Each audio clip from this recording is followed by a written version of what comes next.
It's gorgeous out. Let's pop some ducks.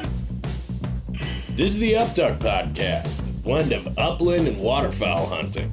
Tune in as your hosts, Tyler Beaton, Jeff Ludicky, Matt Jeske, chat about training dogs and share their bird hunting stories, tactics, and strategies.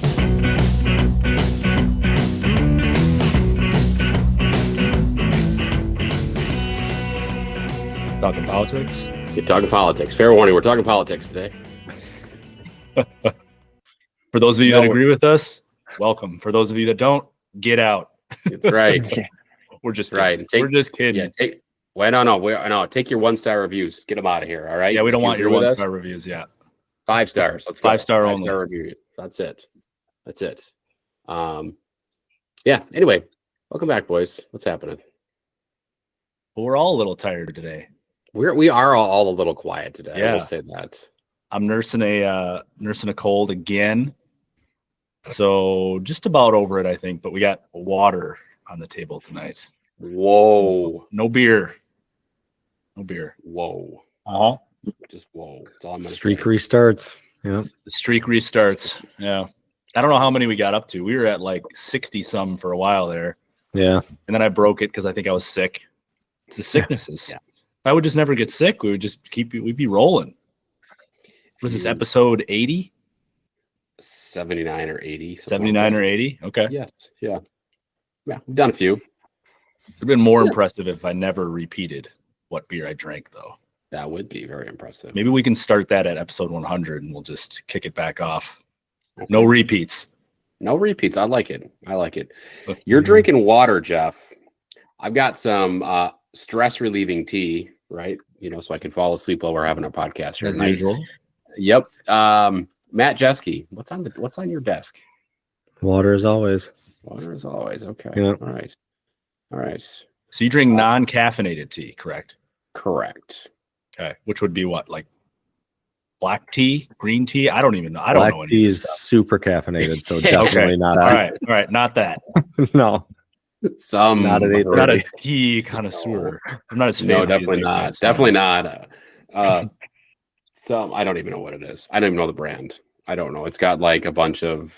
I think this one has like tangerine and orange peel and the ones that you can drink when you're sick, they're thinking you're drinking it at night to go to sleep, so it's definitely not caffeinated. Okay. Mhm. All right. Yeah. I'm not classy enough to drink tea, boys. We're not all Matt Jeskes here. All right. Yeah. Right. So, anyway, Dave Nelson, what are you drinking tonight? Water. Okay. And Yep. let me do a proper intro here. So on the show tonight is former guest, right? He's been on here before. Mr. Cock Patrol himself, Upland Hunting Fiend, and Upland Meme Master, Dave Nelson. Well, thank you.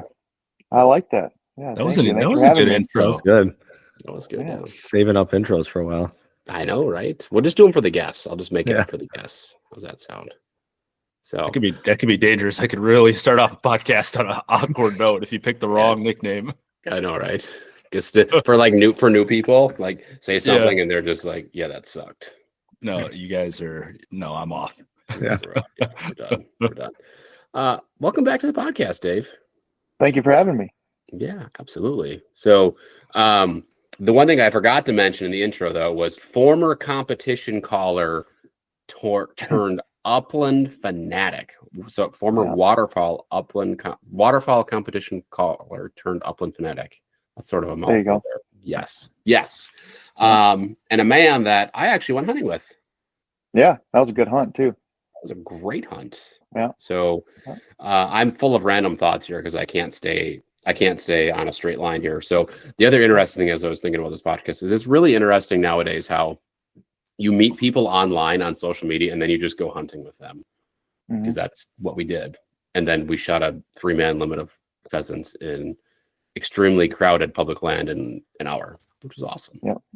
That's how I met Matt Jeske for the first time too. I was gonna say probably the second or third time I ever met Tyler in person was on a hunt. So yeah, that's true.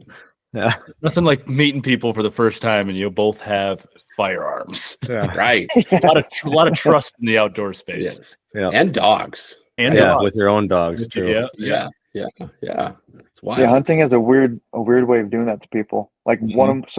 one of my best friends now, he was in our wedding.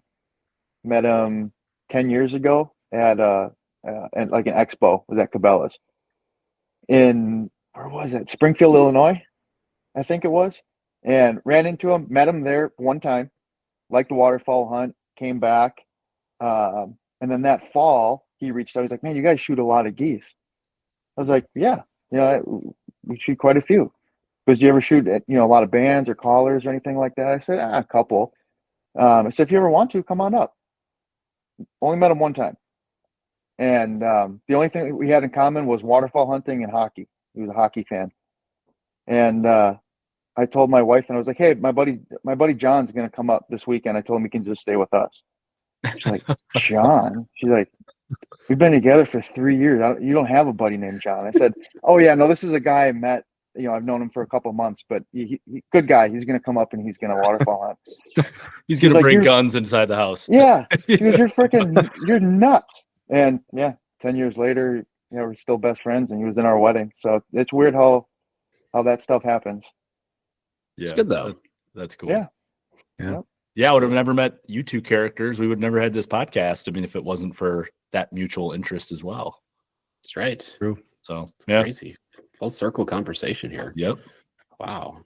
We really are all over the place. Should we tee up the topic here? We tee it up here. Let's go. Put it on. Yeah. Let's put that tee like 3 inches off the grass here. We'll put it way up there for the big Bertha driver here. Get that driver out. Oh yeah, let's go. Golf. Making golf analogies here. All right. So to tee this up here. So recently this topic became, I don't know, I would say came back into the limelight a little bit. Not that it hasn't ever been, but in the state of New York, there was a bill introduced to ban pheasant stocking on public lands. And the state of New York, and I have, for my 9-to-5 job, I work with plenty of folks who live in New York. I have customers out there. So been working there for a number of years. It's very similar to Wisconsin, outside of New York City. The further north you go, it's very much like rural northern Wisconsin, right? And they're just like Wisconsin. There are not very many pockets of wild birds, right? If you're hunting pheasants, you are hunting probably stock birds, stock pheasant land, stocked public land. So that was introduced. It got covered in Field and Stream, I believe.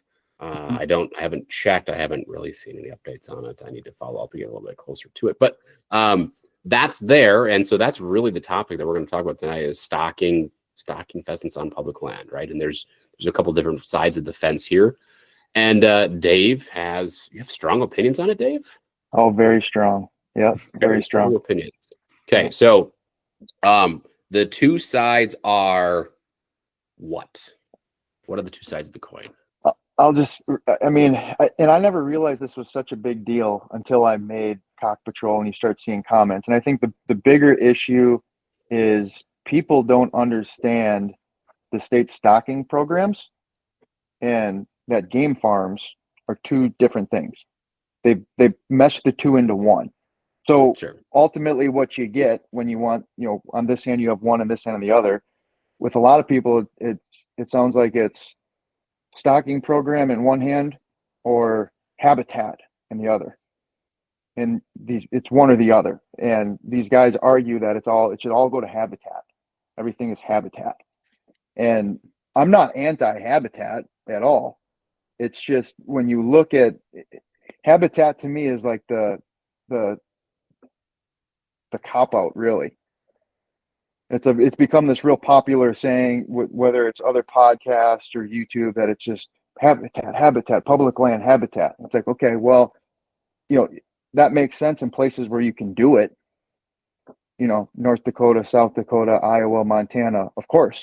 Like, you have to protect public land. You need to keep stuff wild. You need habitat.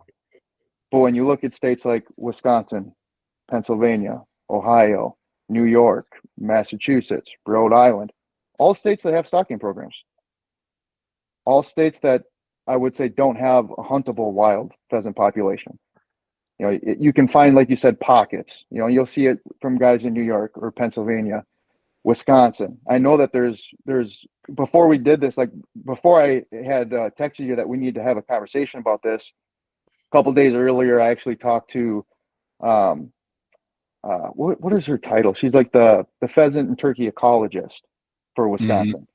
And I just called her because I'm like, I need, like, it really, it bugs me. The stalking thing hits close to me because I grew up with this. I am a diehard upland hunter because of the stalking program.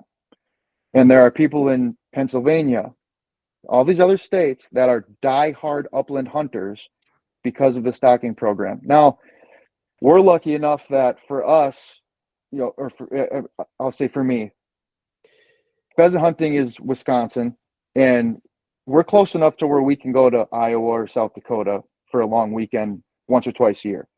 We can make that happen. And what I found is these guys in New York and Pennsylvania, they kind of get, poo-pooed for their stalking program birds and treated like they're not, an upland hunter, because they're not hunting, they're going after shooting opportunities. But yet there's a lot of people over there that, and I've talked with them so that I'm not just blowing smoke here, but these are guys that are also members of Pheasants Forever. These are guys that are paying to an organization knowing that their money is going to states where they're probably never going to hunt. For those guys, wild birds, where now those guys are going to point a finger and say, oh no, you're not a real upland hunter. Yeah. Yep. We kind of got off topic there a little bit with I'm gonna just stop you. No, I agree, right? I think there is definitely some of the what do you want to call it? What is the word I'm looking for, Jeff and Matt? Like elitists? Yeah, you could say elitist. Yeah. You could say that. You could say that. And the best way I've kind of described it is, it's like upland hunting has kind of become like the fly fishing of upland. You know what I mean? Like it never used to be this way. Either I didn't see it or I didn't care. I don't know what it is, but it sure seems like in the last couple of years it's gotten way out of hand, which is why I made Cock Patrol in the first place. Just kind of making fun of the dog, all of that stuff. And now it's got, there's other things that I'm starting to see that don't make sense. Like, you can talk about dogs and argue, and it's personal preference, but when it comes to hunting opportunities for people in play, I mean, I don't really understand what people want. Like, you just want 3 states to have birds, and ultimately what it does is these guys are going to argue about, well, you need to eliminate stalking. It's all habitat. Okay, well, hate to break it to you, but when it comes to Pennsylvania and Wisconsin, I know for a fact that all the money that's raised for the stalking program is through the pheasant stamp. That's the only reason we have pheasants. We fund it.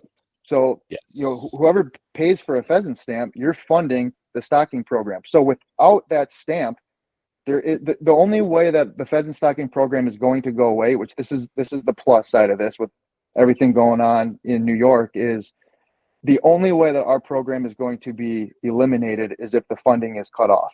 And the funding is from me and you. It's from the stamp. So I'm going to stop. I want to break this down just a little bit. I don't want to just so the two sides are put money into habitat, right? Because habitat produces birds. Agreed, right? And then or stock, right? And it's basically one or the other. Is there there's not enough money to do both? Well, so there's not enough money. I wouldn't say there's not enough money to do both. It comes down to people. Is really what it comes down to. I mean, if you take the population of North Dakota, South Dakota, and Iowa, give me 1 second, because I know I have a bunch of notes, because this was getting me so fired up a month ago. I was trying to make sense of all of this. But I know that if you take the population of those states, let's see here. So North Dakota, the population is 783,900. South Dakota is 920,000. Iowa is 3.2 million. Pennsylvania is 12.9 million. Okay, and you're going to say it's just habitat. Well, it is, but if your goal is that it's just habitat, well, then how are you going to get rid of half of the population of a state? You know what I mean? You can't just eliminate a pick and save or an entire community and say, okay, we're going to go back in there, we're going to wipe it out, and then we're going to replant it with natural grass, and the pheasants will come back. It's not how it works. Right. So what you're It's not how saying it is that, works. like, I think we're all on the same page that if there was enough land available to improve the habitat, Yep. then yes, absolutely, that's what you need to do. Yep, 100%. But where we're at, southeastern Wisconsin and a lot of these other places, it's just that land is not available.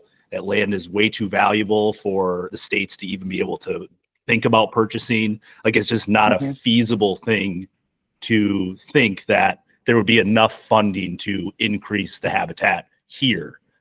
Exactly. And enough you can't that would make a difference, right? Exactly. And that's the thing. Like, guys will look, and I mean, where I'm at in Columbus, you leave my door and get 5 minutes and it's wide open, farm fields everywhere, cattail sloughs. I mean, it looks like, I mean, if you were in North Dakota, you'd be like, there'd be a rooster in there, but we don't have the expanse. It's not like North Dakota or South Dakota or Iowa. It's not, we've got pockets of it.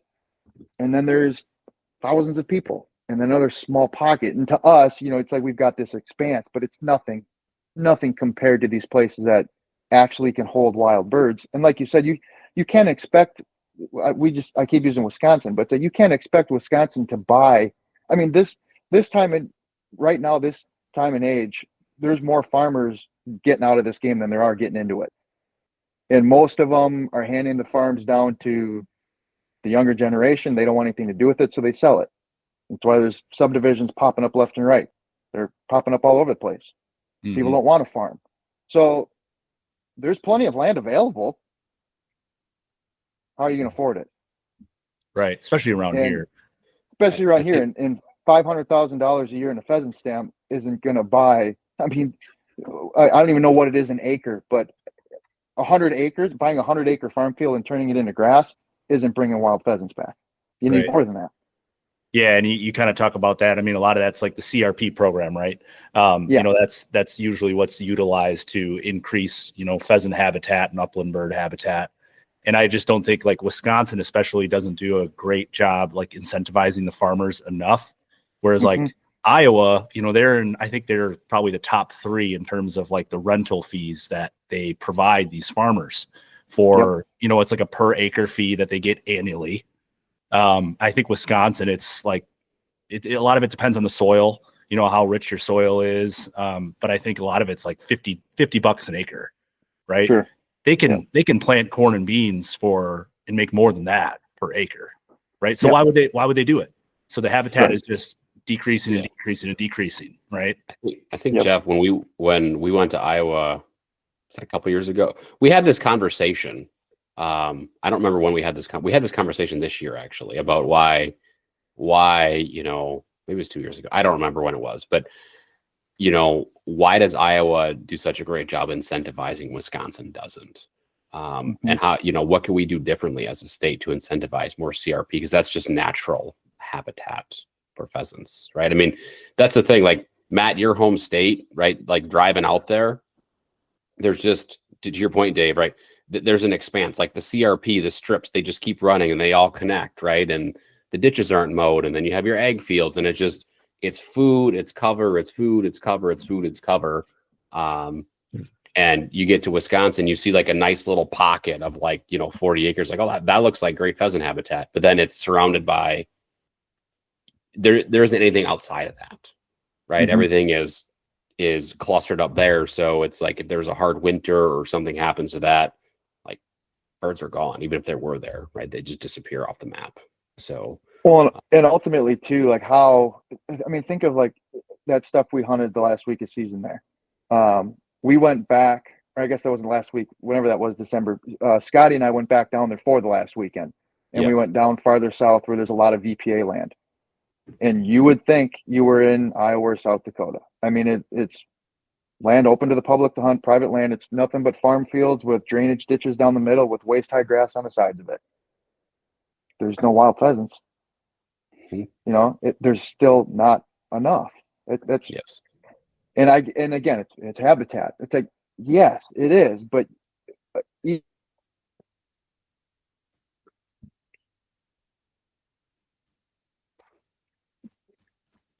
Uh-oh. I think we lose lost him? him. I think so, yeah. Oh, yeah. Yeah, he's frozen. Frozen salad. He's frozen.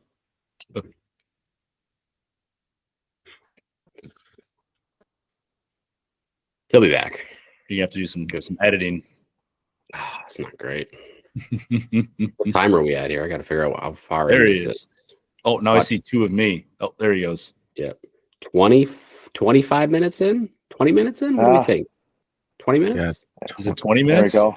23-ish minutes in. 23-ish? Okay. Let me write that down. Let me write that Better write down. that down. 23 minutes. Now he's in the bottom left corner. Now I'm all screwed up, Dave. Come on. Yeah, Oh, no, we're man. throwing all over the place Oh. here. I have service. Everything's there. Everything says it's good. I thought it was I my don't know, computer for a second. but- That was not good.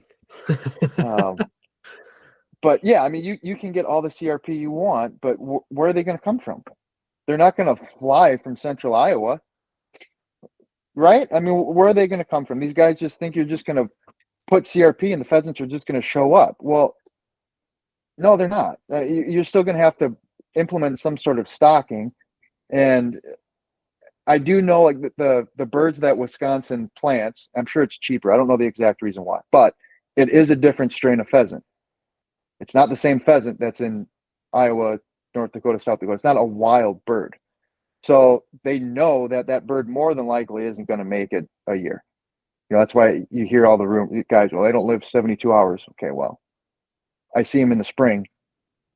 So, I mean, they will make it. They don't get planted just and then just say, kill me. You know, they're still an animal, but they're not wild. We don't release very many hens. And for whatever reason, that strain of pheasant they just don't reproduce.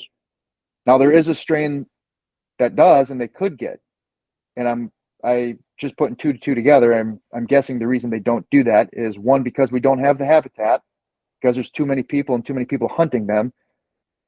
And two, it's expensive, I'm guessing. Yeah. I mean, you look at the places that are close to Jeff and I, where Jeff and I are going a lot. The habitat that's there is not good enough to sustain a wild bird population. It's just not good enough. Mm-hmm. Two, predation, right? There's just hawks and coyotes everywhere. And then three, the amount of hunters, the amount of like upland pheasant hunters that hit these spots is nuts. It's crazy. I mean, they know they follow the bird truck around. It's just insane.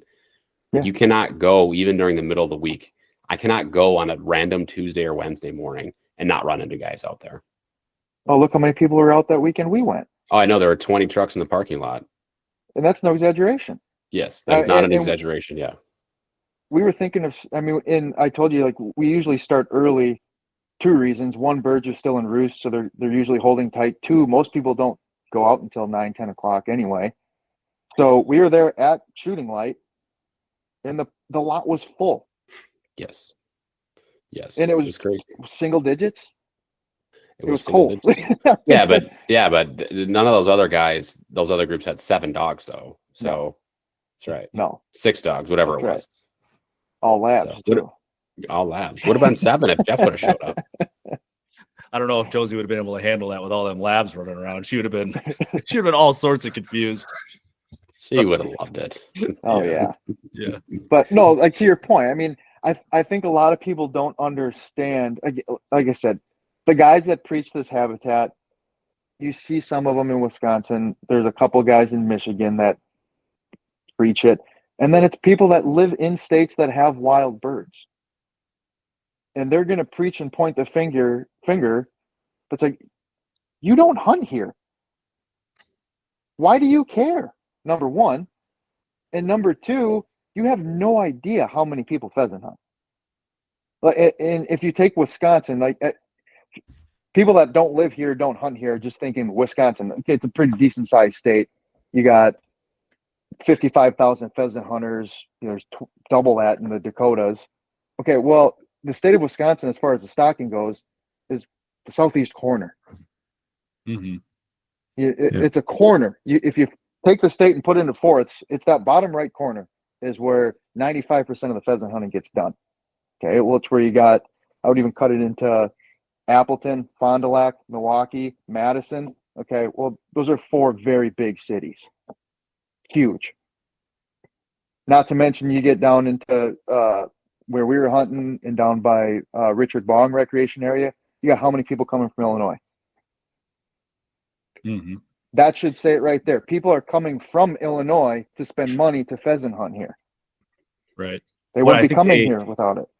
What did they release? They released 75,000 birds, I think, this last year. That's kind of on average how many they released in the state of Wisconsin. I mean, I got to imagine 80% of those are within our like maybe half hour, 45-minute driving range. Yeah. Well, so here's what's even more wild. You look at pheasant stamp sales, because you can't find an exact number, but off of the pheasant stamp sales, like you said, they released 75,000 birds in Wisconsin. That's a good number of birds. Yeah. There's 55,000 people that buy pheasant stamps. Right. It's a little more than 1 bird per person. Right. And then you've got like what we did that weekend. And like I said, I'm not tooting our horn that we're great hunters. We hunt a lot and we love to hunt. But between my hunting partner and I, we did the math this year. Now, granted, we eat them, so I'm not saying I got none of them in my freezer. Between him and I together, we're between 15 and 20 a week. Which is good. We can hunt every day after work, and we hunt Saturdays and Sundays. We hunt hard. 15 to 20 a week. They released 75,000. There's a lot of people that aren't getting opportunity, is what I'm getting at. Yeah. Yeah. And there's a lot of people that hunt. Obviously, the lots are always full. It's not like that one day, like you said, all year. All year. You'll run into multiple guys in a lot. And the thing that I always bring it back to is I think we talked about it when we hunted. You don't see very many young people doing it. No, it's a retired guy's game. It really exactly. Is. Yep. And I think during the week, like midday, late morning, they follow the bird truck around. Like that's a lot of what it is. Yep. And the common thing I hear when it is younger people or younger buddies of mine, like, oh yeah, I'll go, when there's actually birds out there the first 2 weeks, and then I deer hunt, and then I do this, and there's a lot of people. I mean, when I go to a gas station in town here, in the week before gun deer season, to get something, I'm wearing orange. Oh, are you deer hunting? No, I'm going pheasant hunting. Oh, I didn't know that they still were putting them out there. Like, well, they're not, but doesn't mean they're not there. Mm-hmm. You know what I mean? And like I said, again, I'll bring them 15 to 20 of them. We're shooting a week. That was the entire season. That wasn't the first 2 weeks. That was the entire season. So they're there. You just got to hunt for them. But imagine, I think a lot of people only hunt them the first 2 weeks because they hunt the first 2 weeks, and then they go out after that. And then when it actually becomes hard work and hunting, because I mean, we do it because we love it. But for somebody that you're trying to introduce to the sport, there's a reason you take people to a game farm, right?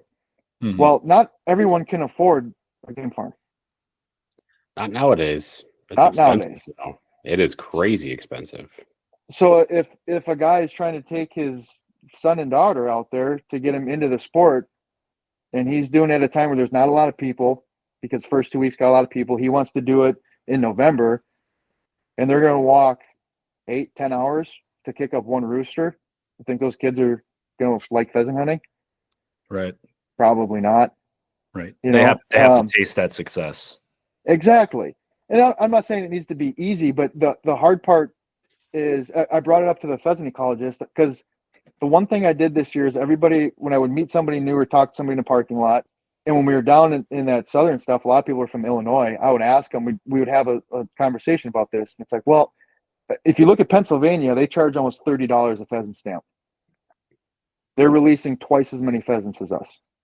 With about the same amount of hunters. Why don't we do that? What's the Wisconsin stamp now? $10.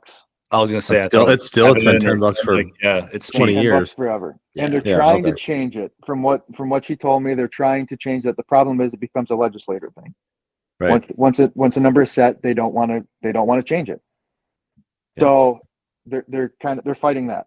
And then the other thing is because it's across the board. Every single person I talk to, we bring this up, and even the people from Illinois, everyone. Oh, I would gladly pay $30 a stamp if it meant they'd release more birds. Everyone, no question. Yeah. But they can't change the stamp price as easy as just saying, yeah, change it online next year. It's $30. And two, they would need bigger pens. Yeah, and say they double the amount of birds that they released. How many more people are going to participate in pheasant hunting? I know we're kind of talking about how the parking lots are packed, and is that just going to make it even worse if there's more birds out there to be had? I don't know if it would have as many people. I think it would have more people pheasant hunting throughout a year. If that makes sense. I don't think you'll be gaining a whole bunch of pheasant hunters, but I think you'll have a lot more people that will pheasant hunt throughout a year. Right. And they could probably open up the amount of properties that they stock too. Oh yeah. I mean, especially like in the central part of the state, like there's a lot of properties that would be very good for pheasants that they don't stock, right? Well, and even if they went to they're going to put more birds. So say they're going to double the number. Okay, great. What I would like to see, rather than just upping the number of what they do, keep it the same. Do it 2 week throughout the whole season.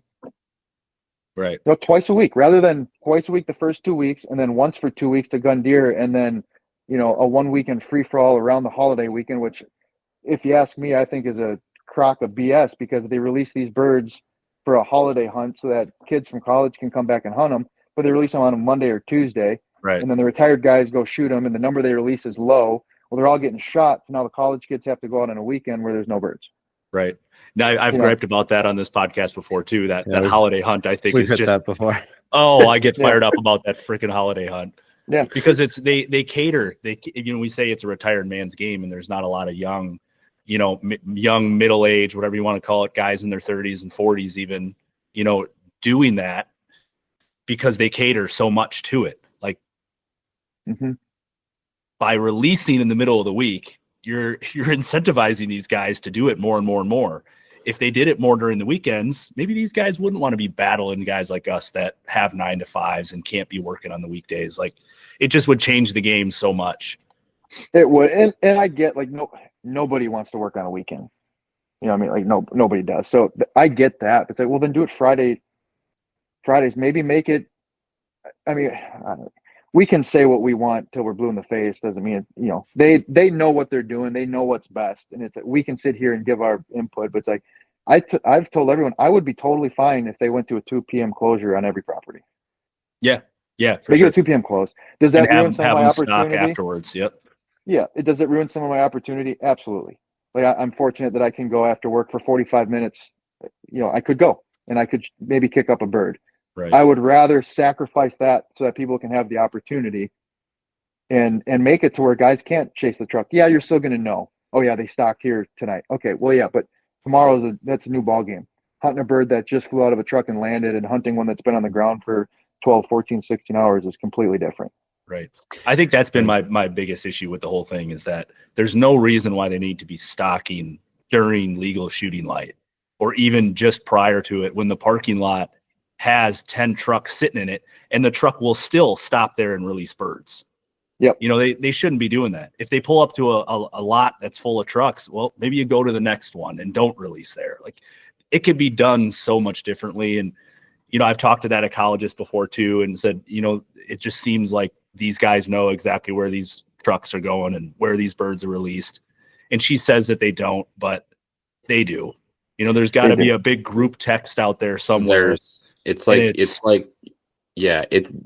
chain, right? Because you have people that are out there and they're all friends. Like, I figured this out this year when I ran into some guy.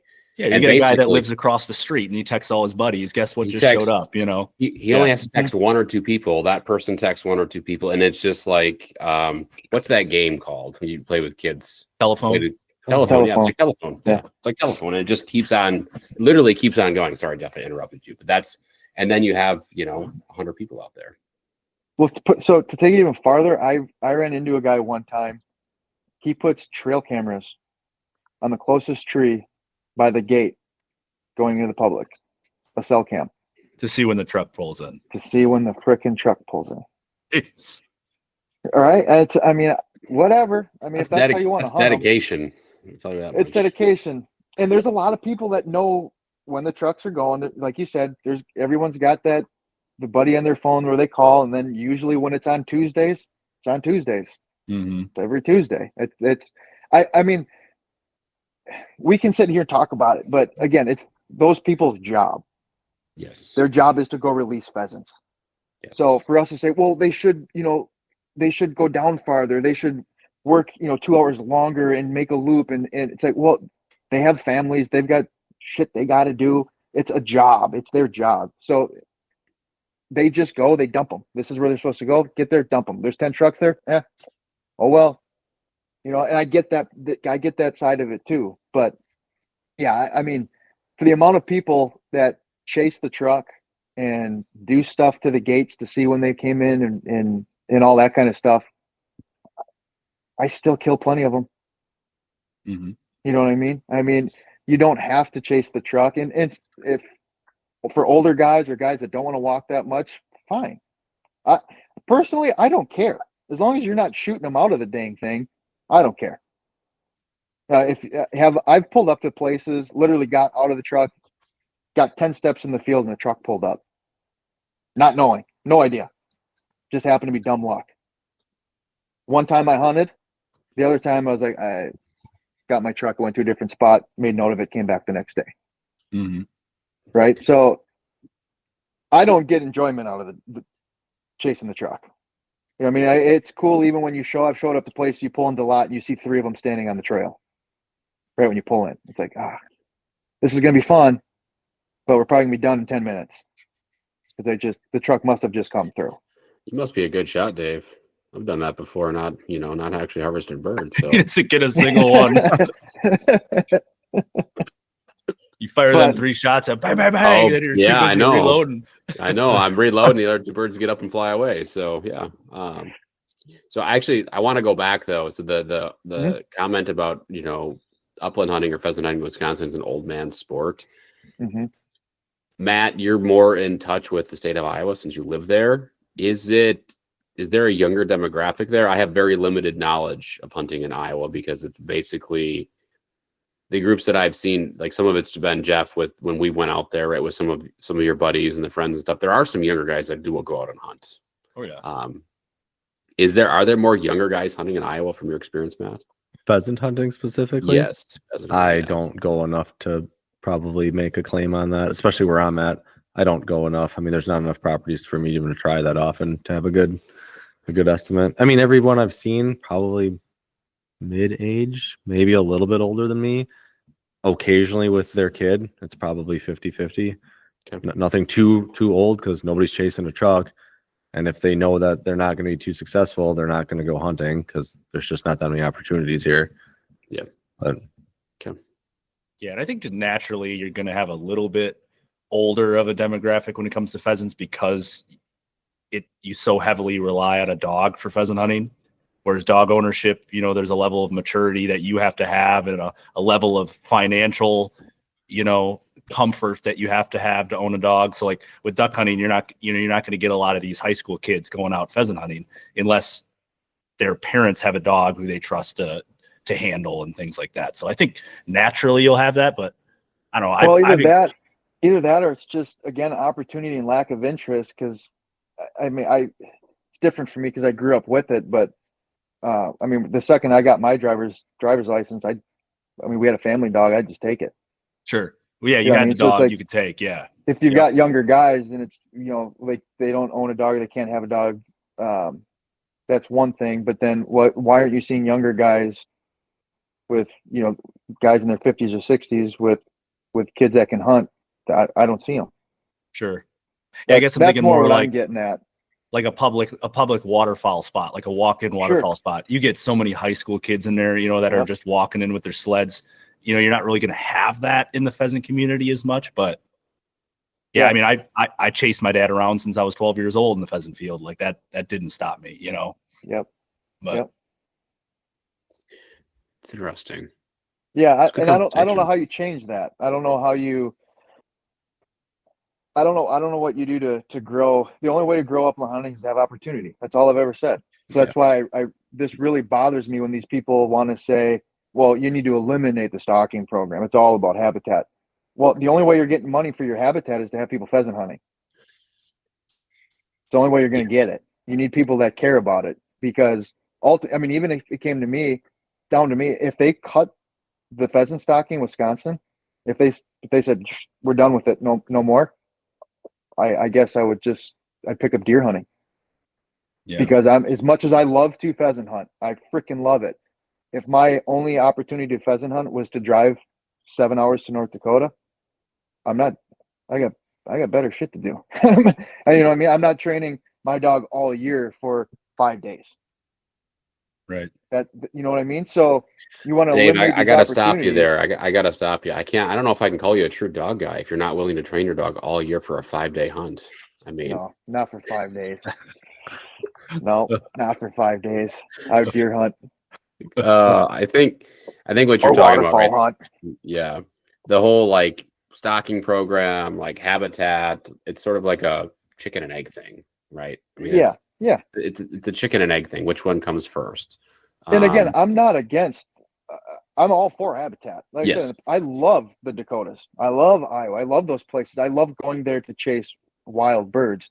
The other thing that I think is funny is these guys. Wow, if all you do is put your dog on those pen birds, he's not going to do as well because these wild birds are way smarter. Okay, well, the reason I go to North Dakota is because it's that much easier. That's why I go. There's so many pheasants. I don't walk near as much as what I do here for a bird as what I do in North Dakota. You know what I mean? And they're so much smarter. It's a pheasant. It's a pheasant. They live to be 3 years old. Not even. Not even. The average lifespan of a pheasant's like a year. Yeah, well, the average that we shoot, I think they say they can live to be 2, and if they live to be 3, that's unbelievable. Yeah. So it can happen. But yeah, so figure, a year to 2 years old. Those are birds we're shooting. They're smart. I mean, yeah, they don't want to die, is what it is. Whether it's wild or it came out of a pen, they don't want to die. Now, and I'm not saying that you can compare the two. It is slightly different. I mean, I don't go to a public land in Wisconsin and slam my car door and watch roosters fly away. You can in the Dakotas or Iowa. They get smart. Definitely, it's different. Yeah, and they have their escape routes, and they know the land. They know they know all the. Yep. They know how to get away. Yeah. Yep, for sure. But the one comment I always see is these guys. Oh, I don't know how you can go chase a bird that all you have to do is kick it like it's a football in order to get it to fly. I never kicked one this year. No, the birds, they're running like crazy. My experience, they just freaking run. If anything, they're a lot more frustrating than the wild birds, honestly. Exactly. And again, I think there's this disconnect with people of what the state stocking programs are and what a game farm is. And even with a game farm, I mean, I hunt game farms. If you're there at the time they tell you to be there, you check in, you get to your field, they had just planted it, you go out there and they dizzy the birds. Yeah, they're sitting there. Well, if something comes up and you can't get there right at time and you're an hour and a half later than what your start time was supposed to be and those birds are up, they're moving. Mm-hmm. They're moving. They're not just sitting there. You know what I mean? There's a happy medium with hunting game farms, right? If you're too early, right? The birds are like right where the tracks are. If you're too late, you might not have any birds left in your field. They might just run all to the next. Yeah, they can leave. They can leave a field just as easy as a wild bird can get out of the field and get off the property. Yes. Yep. Yeah. So I don't. The whole debate is just very strange to me. Like I said, you need both. I don't know how you can think you're going to eliminate all stocking programs. Okay, well, like I said, between Wisconsin and Pennsylvania, it's got to be over 100,000 people that pheasant hunt. You just want to get rid of them. You don't need them anymore. How many of those people are Pheasants Forever members? How many people are donating money so that there can be wild birds, but you want to get rid of their opportunity? Blows my mind. I don't get it. And I'm not saying look at South Dakota. the state doesn't stock birds, but by law, the pheasant resorts or ranches, whatever you want to call them, they have to. Mm-hmm. They have to. So the state of South Dakota doesn't release, but they force people to do it for them. Yeah. Wisconsin brings a ton of birds up to South Dakota. A ton. Yeah. Thousands and thousands of birds. Yeah. So, and none of this is, and I don't blame, like, South Dakota, if they were, look at all the funding they get from some of these organizations for wild birds. And I'm not saying they don't have wild birds. They have a shitload of them. I mean, they're the pheasant capital for a reason. But if they were to say, yes, we implement stocking, well, that goes against everything. That goes against everything that they preach. So they can't. Right? I mean, it makes sense. And I don't blame them for it. But you can go on the South Dakota website and it's all right there. They post it. Mm-hmm. It's right there. They've got it all. I've got it written down. Last year, they released 612,857 pheasants. Jeez, I didn't realize it was that big a number. And you're telling me it's all habitat? Yeah. Really? Well, then why did they have to release more than 500,000? It doesn't make. And this is where it gets even better on those places, because of how it would be the peeper holes, I guess, but a certain percentage of them, they have to be roosters. Okay. And when they're killed and they're brought back, they have to document it. So before they clean them and do all their thing, they have to look, was this a pen bird or was this a wild bird? They have to document it. Okay. So of the 612,857 pheasants that were released, more than half of those went back on the landscape.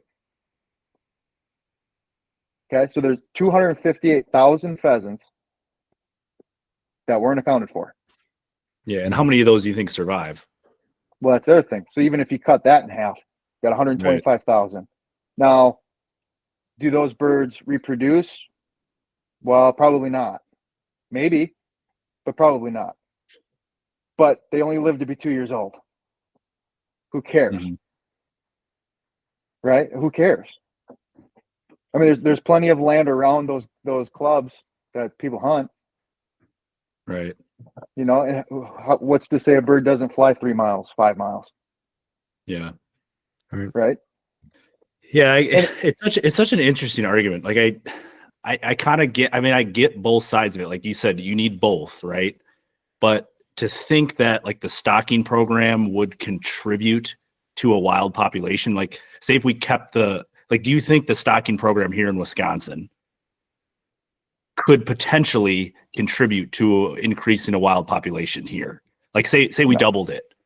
No. So, and this is how I know this, because the ecologist, when I talked to her, she says we have, and I've heard this from multiple people, they have a confirmed wild population in the west central part of the state. Confirmed. They are 100% wild. They've seen broods. They're documented. It's researched heavily. There's a reason the stocking programs on these properties ends where they do. They don't want to get anywhere near them. They don't want pen birds getting anywhere near them. Mm-hmm. They're wild. They're there. They're sustaining. They're doing well. We don't. Nope. Leave them alone. Let them do their thing. Yeah. And that's kind of the interesting thing with like the habitat piece, right? I mean, I know it's not feasible where we are, but like you look at the wild turkey, people say that was like one of the most successful conservation stories in history, basically, is the reintroduction of the wild turkey. I mean, they were almost extinct, right? And a lot of that, this is probably where a lot of people get that, was because of habitat, for what people were saying, you know, a lot of logging operations, deforestation, like things like that. When they reintroduced the turkey, they attempted a couple times to reintroduce like farm raised turkeys, and it didn't work. They couldn't survive. So what did they do? They found wild turkeys and relocated them to these areas like Wisconsin, Illinois, and now look what happened. Just they've exploded. I think the difference you'll have in the two birds I'll use, like the wild turkey and the Canada goose, both have exploded. Well, a Canada goose will nest in a Target parking lot. Right. And the turkey will thrive in a subdivision too, right? A pheasant will not. Right. Right. A pheasant is a different animal. It's just, no, I don't think it'll happen. I mean, here's the thing. If that could be attempted, then the wild population that we had here wouldn't be gone. Right. So I mean, back Right, in back in the 70s, my dad will tell stories that you could walk the railroad tracks in Oshkosh and Fond du Lac and those areas, and you'd shoot roosters. They do it after Yeah. school. Yep. So I mean, Yep. what do we all think the- is like primarily like the main reason why that doesn't exist anymore?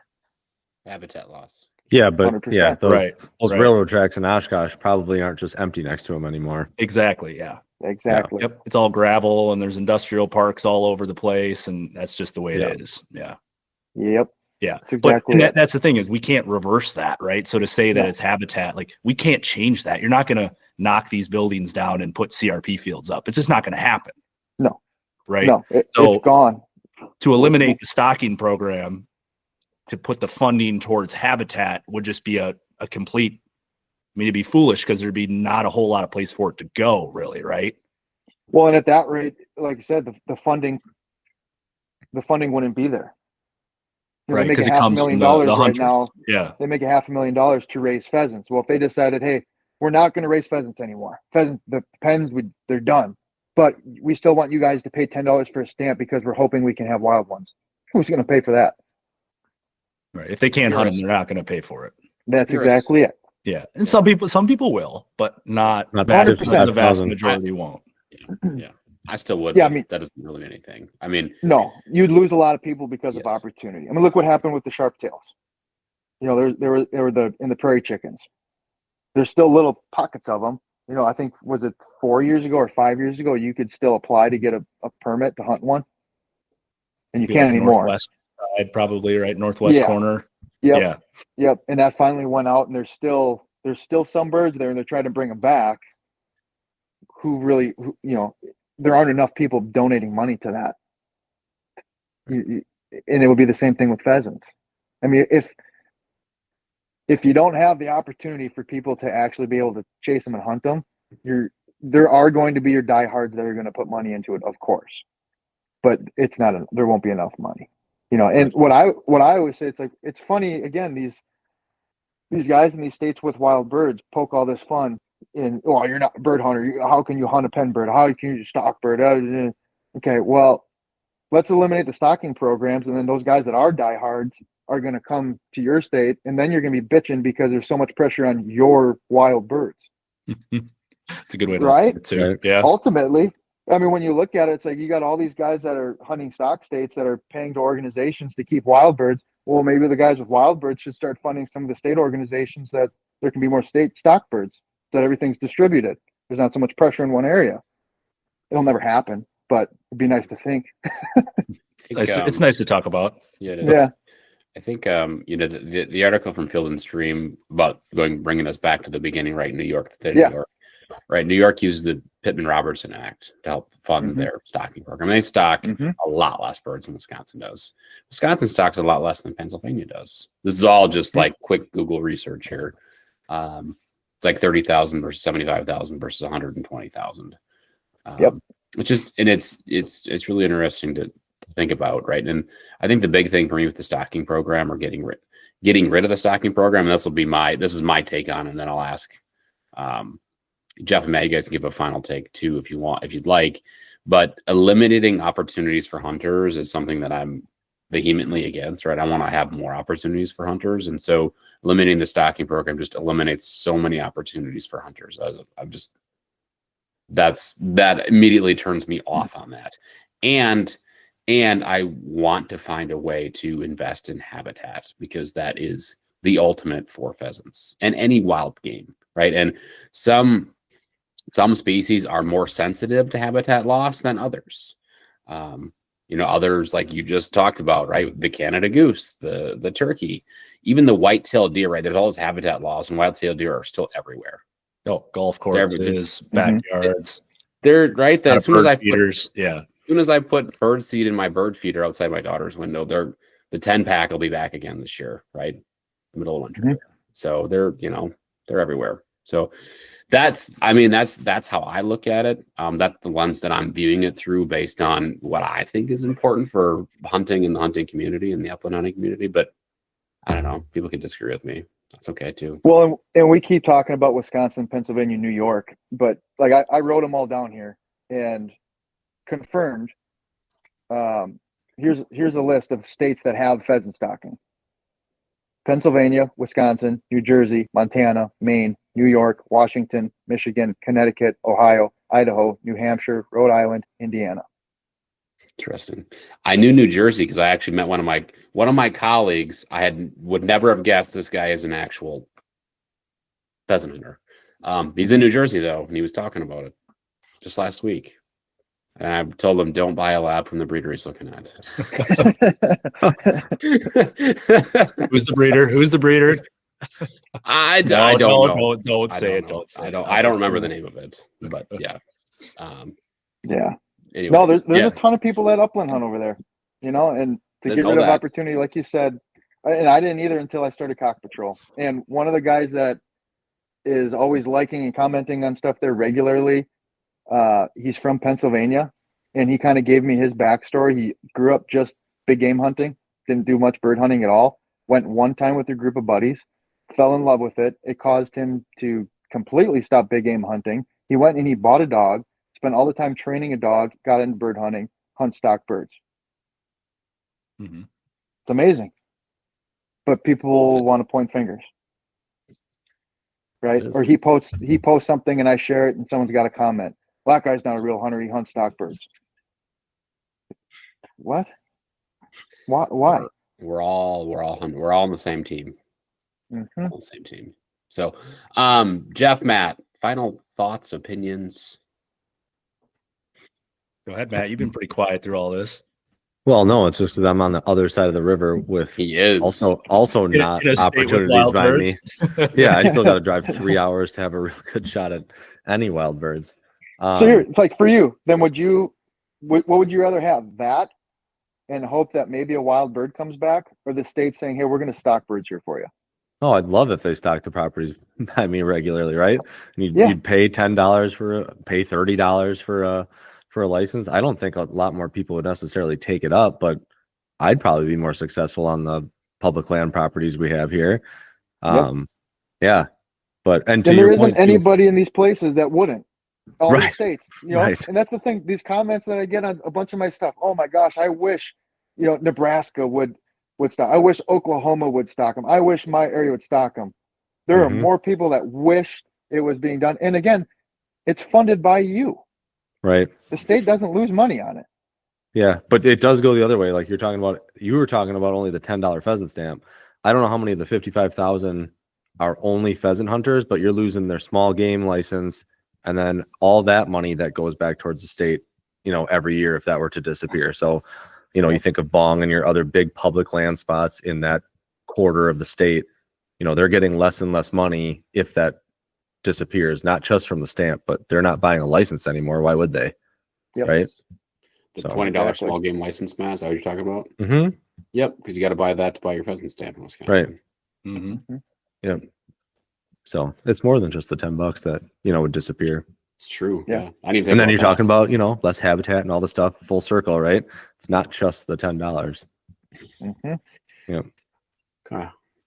Jeffrey, I got a final opinion here. I don't know, man. I've been kind of talking a lot, expressing my opinions, but yeah, I mean, we have a podcast. I mean, you're allowed to give her your opinion on the podcast. Yeah, I know. You want. So, yeah, I guess. I mean, I get that you need both, right? You need the habitat, you need the stocking program. To think that you could just switch that over, all that funding, and just go straight to habitat, it's just not feasible here where we live. Unfortunately, I wish it was. Like, I wish you could say that, hey, take all that money, stick it into habitat, open up a couple 100,000 acres of CRP, and we'll have wild bird population in 5 years. Okay, I'll sign up for that, right? Yeah. But it's just not going to happen, right? Mm-hmm. And where's the money going to come from? Where's the land going to come from? The state can't afford to buy these cornfields that are selling to developers for millions and millions and millions of dollars. Like, they can't afford that. It's just not going to happen. Yeah. So to say to kill the stocking program, then we're just going to have no opportunity to pheasant hunt at all, right? Yeah. And to Dave's point, then more people are going to flood into these other states, and they're not going to like that either, Well, either more people are going to flood into states, or you get rid of a bunch of the pheasant stamp here. I said it right away, and I'm not a big deer hunter. I'd pick up deer hunting. Right. You'd have a lot of people that pick up deer hunting. Where are they going to go? The public land. Right. For Right. sure. Now those guys are going to complain. Mm-hmm. You know what I mean? Yeah. Yeah. I mean, we hit on it, but Jeff, you brought it back up. The habitat argument doesn't make sense even monetarily, like remotely monetarily, right? So you said $55,000 or 55,000 licenses. So you got $500,000 a year. You're going to buy what, 50 acres a year to replenish? Good luck. Yeah. And that's, I mean, that's nothing. not That's going to do anything. You know, Yeah. you're talking like we're seeing Kenosha County where, you know, they sold off to Foxconn and all those places. You're not even in the ballpark with $500,000 for 50 acres. No. You're so far away from buying any of that property. You're lucky to buy 5 or 10 acres here where we're at for $500,000. Yeah, what those farmers were selling out for, I mean, you're talking years of those pheasant stamps just to get one of those properties. It's not plausible. Yeah. Well, and ultimately, like all four of us and anybody that complains about the stocking, or we're not biologists or ecologists, and say what you want about any of the state DNRs or state departments. They're not looking to screw any of us. They want opportunities. If it could be done, they would do it. Right. If we could have a thriving pheasant population, they would do it. Mm-hmm. But they know that it can't be done. Right.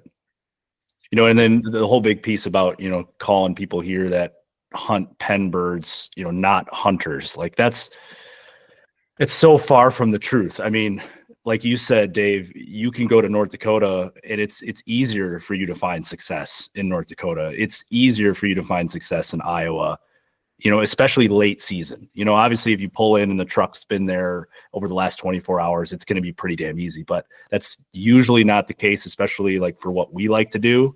Like I'll walk 10 miles and you'll flush a bird, you know, and to sit there and say that I'm not a hunter when I'm walking 10 miles to flush one bird, like that's just asinine to say that, right?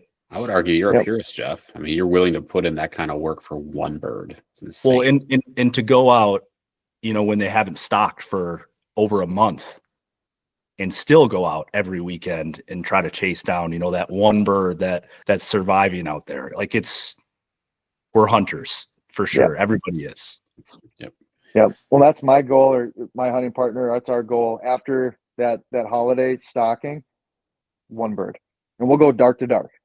Yeah. But let's just hope we flush, and we're not even shoot. Let's just hope we put one up. That's all we're going for, is putting one up. Right. 9 times out of 10, we do. Yeah. And are these people in the Dakotas and Iowa, are they putting in that kind of effort to see one bird?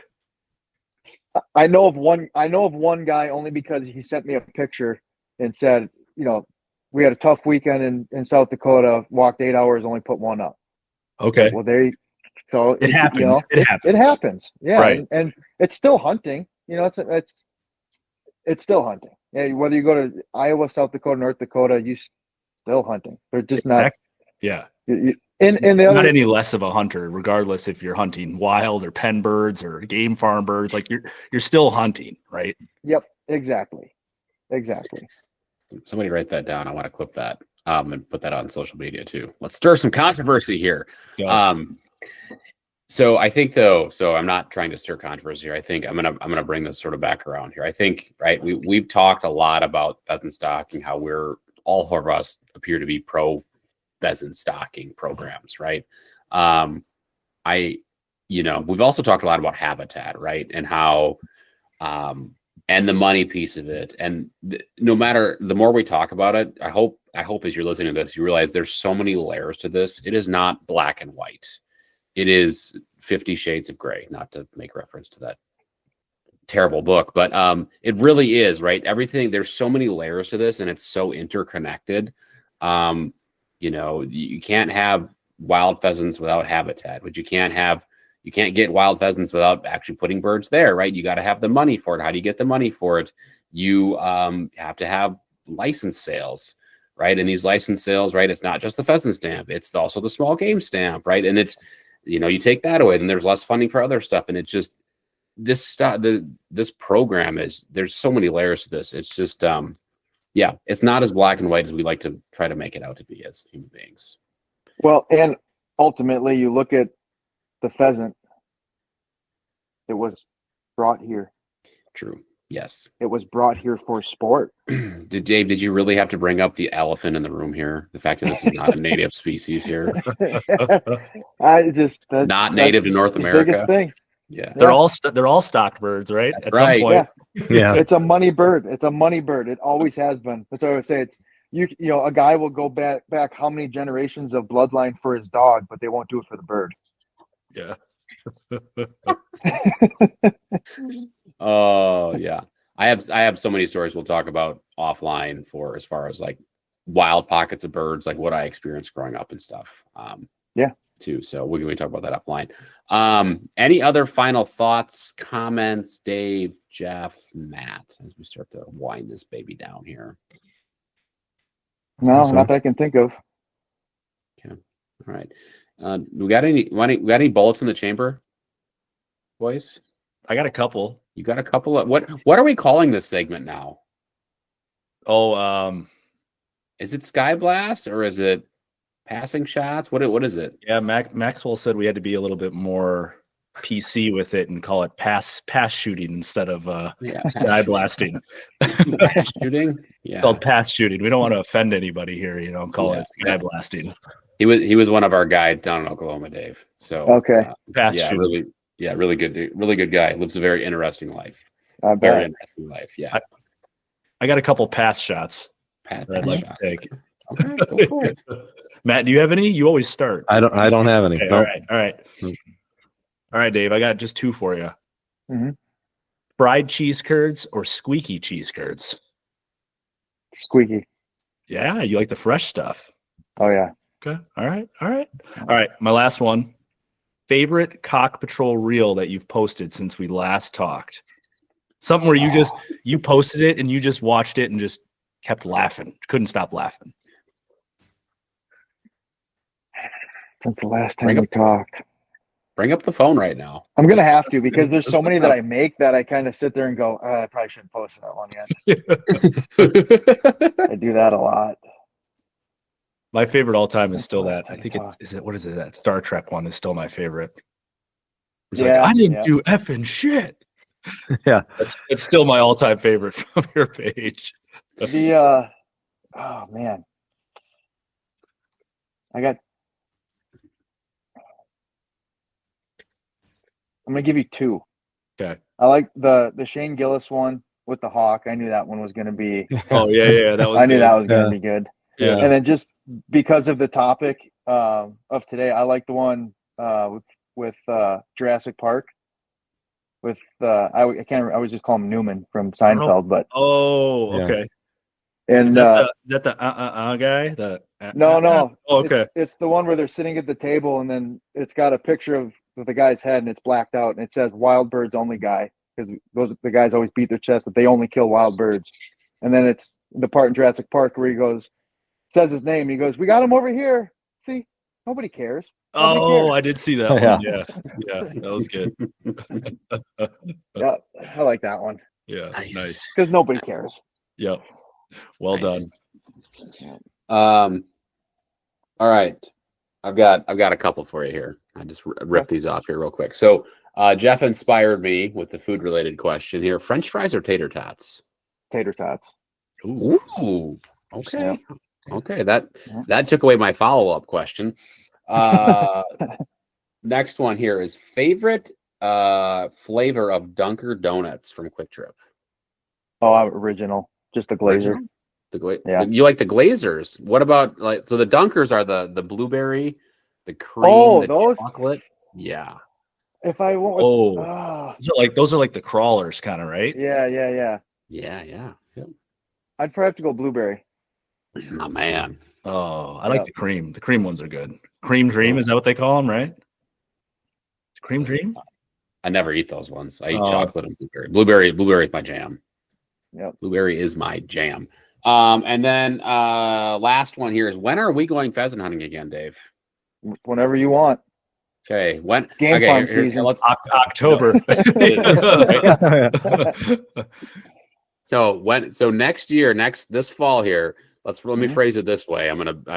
when are you gonna take me out on public land and put me on birds again? Because that was pretty awesome. any You're like, Saturday or Sunday. Just show up at this spot. We're gonna go here, be here at this time. Okay, great. All right. Birds everywhere. Yep. Yeah. Birds Whenever everywhere. you want. I tend, believe it or not, I tend to not hunt opening weekend just because it's so many people and you can only shoot one. Yeah, it's It's also I kinda 70 just leave degrees that. too. Yeah. That kind of sucks. I usually go out about 1 p.m., shoot my bird, and that's it. Yeah. Yep. So give it till like that second week of season. We'll go. Okay. All right. We'll make something Yeah. happen here. Absolutely. All right. Little up All deck right. Rock Patrol. Pheasant Oh hunt. yeah, a little collab here. We're gonna collab here. We're all about Yep. partnerships this year, boys. There we go. I like it. There you go. Yes. So Dave, Mhm. you've mentioned the Cock Patrol page. Like, give some people that might not know who that is. Give them some information. Where do they find you? What is it? And what else is going on with Cock Patrol right now? Nothing too new, man. It's the best Wait a way to minute. find Stop. Don't say nothing too new. Since the last time you were on here, don't you have some merchandise now? Yeah. Do have merchandise. Yep. Started the Shopify little website.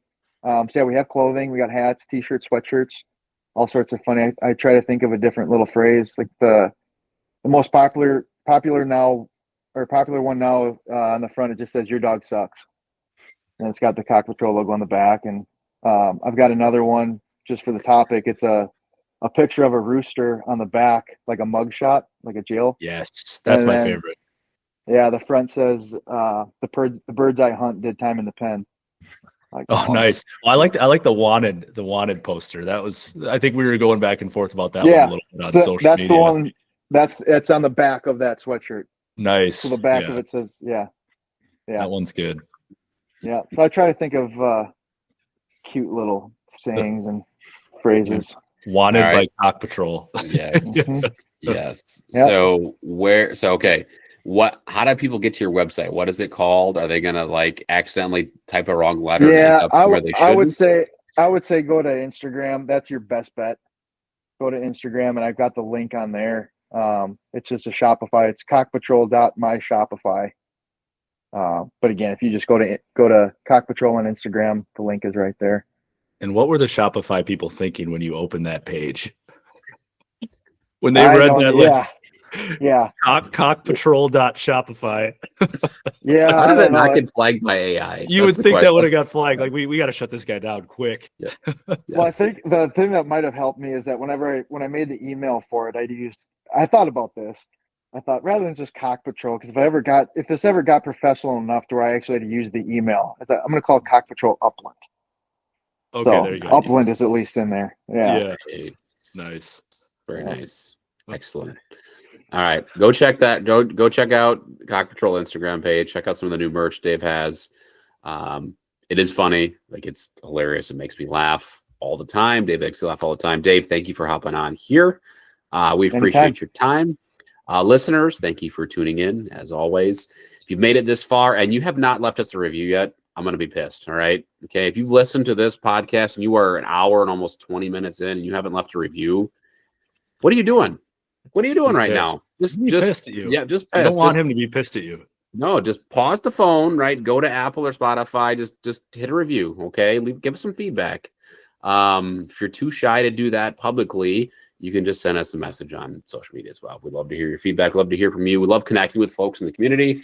It's fun to meet up with other people, other hunters do hunts, to hear from other people that have connections that might end up as guests on the podcast. Whatever it might be, it doesn't matter. Reach out to us. We love hearing from you. And that's it. Have a great night, day, morning, afternoon, whatever time it is a day that you listen to this podcast. And we will see you all next week. Peace. That was a long outro time.